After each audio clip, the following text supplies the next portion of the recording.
محمد كما صليت على إبراهيم وعلى آل إبراهيم إنك حميد مجيد. اللهم بارك على محمد وعلى آل محمد كما باركت على إبراهيم وعلى آل إبراهيم إنك حميد مجيد.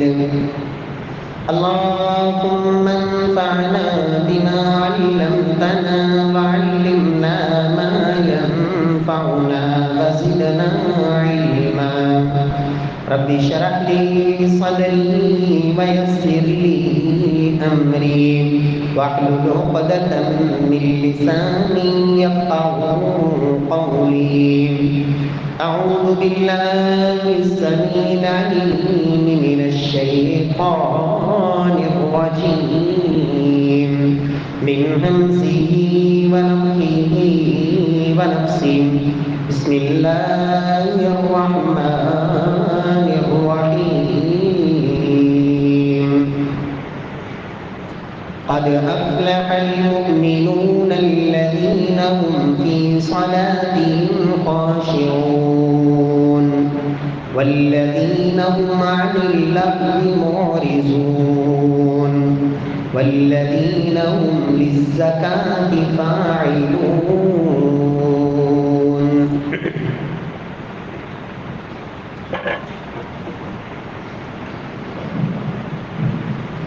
معزز سامعین کرام، محترم بھائیوں، بزرگوں، دوستوں، معززات ماؤں اور بہنوں، قرآن مجید میں اللہ سبحانہ و تعالی نے اس بات کا تذکرہ فرمایا ہے کہ فیہ ذکرکم افلا تعقلون، کہ لوگوں یہ کتاب قرآن حکیم، اس میں تمہارا تذکرہ بھی موجود ہے. افلا تعقلون، کیا تم اس بات کو سمجھتے ہو؟ گزشتہ خطبات میں سورۃ المؤمنون، اس کی ابتدائی آیات، کہ ان میں اللہ رب العزت نے مومنوں کا تذکرہ کیا ہے، اور مومن بھی ایسے جن کے بارے میں اللہ نے فرمایا ہے کہ یہ فردوس کے باغات کے وارث بنیں گے. ان مومنین کی صفتیں کیا ہیں، ان کی خوبیاں کیا ہیں کہ جن سے اللہ نے جنت الفردوس کا وعدہ کیا ہے، تاکہ میں اور آپ اپنے آپ کو قرآن مجید کے اس مقام پر تلاش کریں کہ کیا میرے اندر یہ اوصاف، یہ خوبیاں موجود ہیں. اگر تو یہ اوصاف میرے اندر موجود ہیں تو میں اللہ سے استقامت کی دعا کروں کہ اللہ مجھے ان پہ استقامت نصیب فرمانا، اور جب تک زندہ رہوں یہ صفات میرے اندر قائم رکھنا. اور اگر یہ صفات موجود نہیں تو پیارے بھائیوں، پھر مجھے اور آپ کو فکر کرنی چاہیے کہ اگر تو واقعہ ہی میں اور آپ اللہ کی جنت کے حصول میں مخلص اور سچے ہیں تو پھر اپنے اندر یہ اوصاف پیدا کرنے کی فکر کرنی چاہیے. تو پہلی صفت الذین هم فی صلاتهم خاشعون، فرمایا وہ مومن کامیاب ہوں گے جن کی نمازوں کے اندر خشوع ہے.